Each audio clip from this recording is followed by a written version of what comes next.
Julgar as pessoas é algo que a maioria de nós talvez já fez em algum momento da vida. Mas você sabia que você não foi chamado para julgar as pessoas? Você pode até julgar as profecias, você pode julgar as pregações, na realidade até deve, porque Paulo orienta isso em Coríntios, nós vemos os crentes em Beré em Atos 17:11, mas não cabe a nós julgar intenções do coração e pensamentos. Então no dia de hoje eu quero te fazer pensar um pouquinho, como você tem conduzido a sua vida?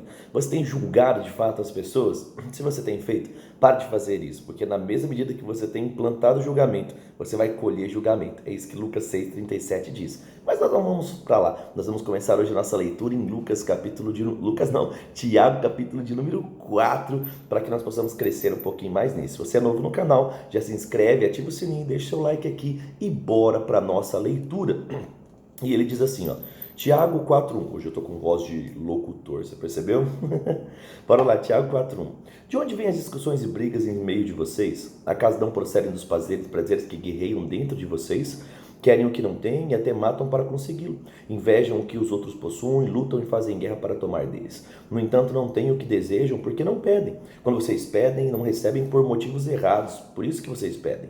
Pedem apenas para lhes dar prazer. Adúlteros. Não percebem que a amizade do mundo se torna inimigo de Deus? Repito, se desejam ser amigos do mundo, se tornarão inimigos de Deus. Essa eu tenho que marcar, porque isso aqui tem tudo a ver com o que a igreja está vivendo hoje. As pessoas, tudo pode, nada a ver, nada a ver, nada a ver. E a hora que vê, pum, já não tem mais diferença nenhuma da forma que o mundo vive. Bora lá, então, ele continua dizendo, verso 5. O que vocês acham que as escrituras querem dizer quando afirmam que o Espírito colocado por Deus em nós tem ciúmes? Contudo, ele generosamente nos concede graça, como diz as Escrituras. Deus se opõe aos orgulhosos, mas concede graça aos humildes. Portanto, submetam-se a Deus, resistam ao diabo, e ele fugirá de vocês. Aproximem-se a Deus, ele se aproximará de vocês. Lavem as suas mãos, pecadores, e purifiquem o coração de vocês que têm a mente dividida. Que haja lágrimas, lamentação e profundo pesar. Que haja choro em vez de riso, tristeza em vez de alegria, e se humilhem diante do Senhor, e ele então o exaltará. Irmãos, não falem mal uns dos outros. Se criticam e se julgam uns aos outros, criticam e julgam a lei. Cabe-lhes, porém, praticar a lei e não julgá-la. Somente aquele que lhe deu a lei é juiz, e somente ele pode salvar ou destruir. Portanto, que direito vocês têm de julgar o próximo? Está vendo ele falando aquilo que nós começamos a conversar no vídeo de hoje? E ele diz, verso 13, prestem atenção. Vocês que dizem, hoje ou amanhã iremos a determinada cidade, ficaremos lá por um ano, negociaremos e teremos lucro, como vocês sabem que será a sua vida longa até amanhã? A vida é como uma névoa ao amanhecer que aparece por um pouco e logo se dissipa. O que vocês dizem? Se o Senhor quiser, viveremos e faremos isso ou aquilo. Caso contrário, estarão se orgulhando dos seus planos pretensiosos, e toda presunção é maligna. Lembre-se de que é pecado saber o que devem ou não fazer. Então aqui, Paulo orienta de fato Tiago, falando sobre essas verdades aqui, e a gente aprende um montão sobre como não julgar e sobre como proceder. Bora lá então, agora a gente vai para Jeremias, Bora lá, Velho Testamento, Isaías, Jeremias, bora lá. Jeremias capítulo 27, Jeremias que anunciou o tempo de destruição de Israel, mas que depois Deus iria, juntar de novo aqueles exilados que não houvessem morrido durante esse tempo aí, de exílio da Babilônia. Lembra? Às vezes a gente fala muito do exílio do Egito, mas o povo também foi levado como exilado para a Babilônia, sob o domínio de Nabucodonosor. Bora lá, Jeremias 27:1 diz assim, Jeremias recebeu essa mensagem do Senhor no início do reinado de Zedequias, filho de Josias, rei de Judá. Assim me disse o Senhor, faça um jugo, coloque sobre o pescoço e prenda as cordas de couro. Depois envie essas mensagens aos reis de Edom, Moabe, Amon, Tiro, Sidom, por meio dos embaixadores que vierem ver o rei Zedequias em Jerusalém. Diga-lhes que transmitam essa mensagem aos seus senhores. Assim diz o Senhor dos Exércitos, Deus de Israel. Com a minha grande força e meu braço poderoso, fiz a terra, todas as pessoas e todos os animais. Isso tudo aqui é meu, e agora posso entregá-la a quem eu quiser. Agora entregarei suas nações a meu servo Nabucodonosor, rei da Babilônia. Coloquei tudo debaixo do seu controle, até os animais selvagens, as nações servirão a ele, seu filho e seu neto, até terminar o tempo deles. Então, muitas nações grandes, reis conquistarão e dominarão a Babilônia, e submetam-se, portanto, o rei da Babilônia, e agora o sirvam. Coloquem o pescoço debaixo do jugo da Babilônia, eu castigarei qualquer nação que se recusar a servi-lo. Enviarei guerra, fome e doença sobre essa nação, até que a Babilônia conquiste. Não deem ouvidos aos seus falsos profetas, profetas, adivinhos, intérpretes de sonhos, médiuns, feiticeiros que dizem: o rei da Babilônia não os dominará. São todos mentirosos, e suas mentiras levarão a ser expulsos da terra. Eu os expulsarei e enviarei para longe, vocês morrerão, mas a nação que sujeitar ao rei da Babilônia poderá continuar com sua terra e cultivá-la. Eu, o Senhor, agora falo. Porque Deus estaria usando aqui, né, esse tempo de exílio, no caso de Nabucodonosor, para que a colheita do povo de Israel pela desobediência acontecesse. Verso 12. Depois repetir essa mensagem a Zedequias, rei de Judá: submeta-se ao jugo do rei da Babilônia, do seu povo, e vocês viverão. Por que o seu povo deve morrer? Porque escolher guerra, fome e doença, o Senhor trará tudo contra as nações que não submeteram o rei da Babilônia. Não deem ouvidos aos falsos profetas que lhes dizem: o rei da Babilônia não dominará, eles são mentirosos. Assim diz o Senhor: não enviei esses profetas, eles contam mentiras em meu nome. Por isso expulsarei vocês dessa terra e todos morrerão junto com esses profetas. Então lembra, aqui Jeremias está trazendo, né, anúncio de destruição. E aí um outro povo está falando assim: não, fica tranquilo que isso não vai acontecer não. E aí Deus está falando: se vocês estão acreditando nesses profetas mentirosos, né, os que estão se opondo a Jeremias, vocês vão sofrer dano assim como eles, tá bom? Então a quem você decide seguir, você vai colher das mesmas colheitas dele. É isso que ele está dizendo. Verso 16. Então falei aos sacerdotes e ao povo e disse: assim diz o Senhor, não deem ouvido aos profetas que afirmam que em breve serão devolvidos os objetos preciosos que foram tirados do meu templo e levados para a Babilônia. Tudo isso é mentira. Não lhes deem ouvido, submetam-se ao rei da Babilônia e vocês vão viver. Porque provocar a destruição da cidade inteira, se de fato eles são profetas e transmitem a mensagem do Senhor, que orem ao Senhor dos Exércitos e supliquem que os objetos que restam no templo do Senhor, no palácio do rei em Jerusalém, não sejam levados para a Babilônia.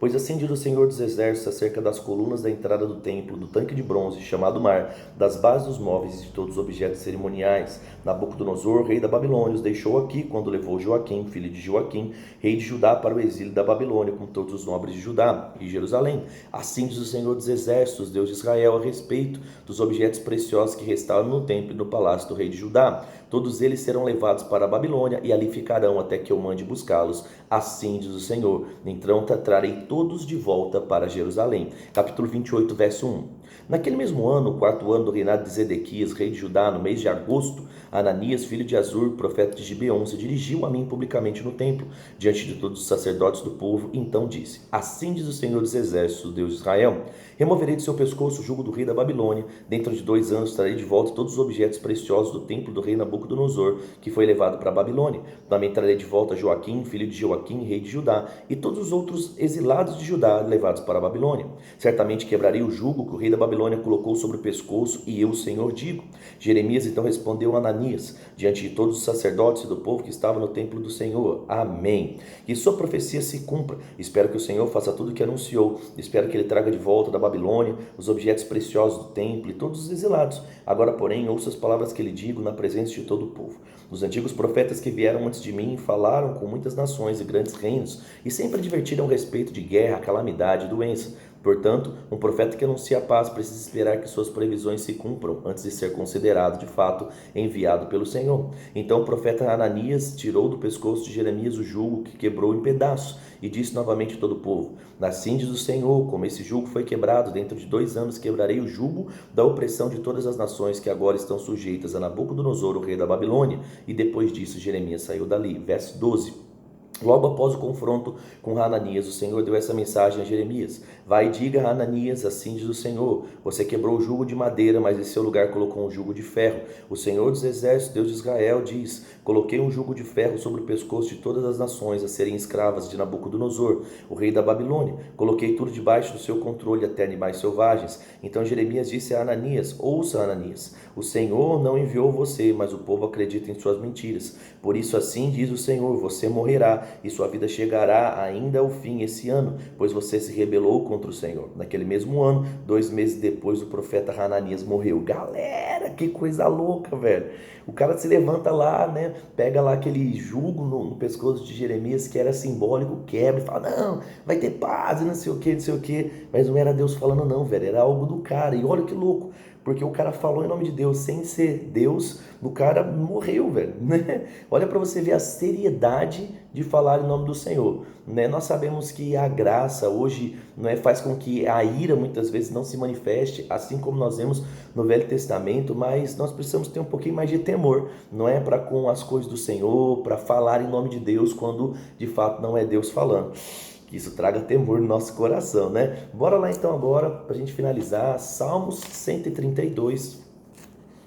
Salmo 132, é pequenininho esses salmos, né? Salmo 132, 1 diz assim: Senhor, lembra-te de Davi e de tudo que ele sofreu. Ele fez uma promessa solene ao Senhor e jurou o poderoso Jacó: não voltarei para casa, não descansarei em minha cama, nem deixarei que os meus olhos durmam, nem fecharei as pálpebras para cochilar, enquanto não encontrar um lugar para a habitação do Senhor, o santuário poderoso de Jacó. Ouvimos dizer que a arca está em Efratá, e ao encontrarmos os campos, vamos até ela, né? Vamos ao santuário do Senhor e adoraremos diante do trono. Levanta-te, Senhor, e entra no lugar de descanso, junto com a arca, o símbolo do seu poder.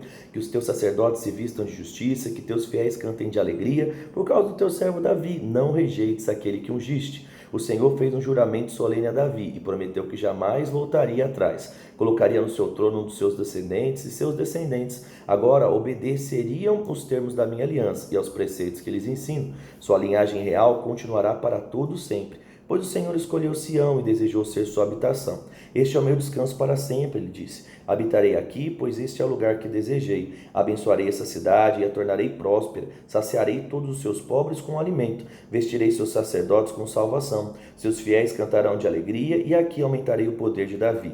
Meu ungido será luz para o meu povo. Vestirei de vergonha meus inimigos, e eles usarão uma coroa gloriosa. Então, mais uma vez aí, o salmista conversando com Deus, falando sobre a vontade, né, de coisas acontecerem, aquilo que estava no coração dele. Uma das coisas que eu acho muito legal no livro de Salmos é essa clareza, né, de fato, do salmista sempre falar aquilo que está acontecendo. Se tem algo afligindo, ele fala para Deus. Se ele está feliz, ele fala para Deus. Eu creio que esse é o nosso objeto de vida, amém, gente? Criar um relacionamento tão puro e transparente com Deus, onde nós podemos falar para Ele aquilo que de fato está em nós. Não vamos mudar a voz para orar, não vamos ficar, né, pensando aí para enganar a Deus, porque a gente nunca conseguiria. Ele é aquele que sonda de fato o interior do nosso coração. E aí, o que é que mais Deus falou no seu coração? Foi aqui em Salmos? Foi lá no livro de Tiago? Ou foi em Jeremias? Eu acho que eu fico com Jeremias no dia de hoje. Escreve aqui embaixo para mim. Vamos orar? Pai, te agradeço pelo dia de hoje. Obrigado porque até aqui o Senhor tem nos ajudado. Eu oro mesmo para que o melhor do Senhor aconteça na vida de cada um dos meus irmãos. Oro para que as famílias sejam guardadas, a vida, a saúde, Pai,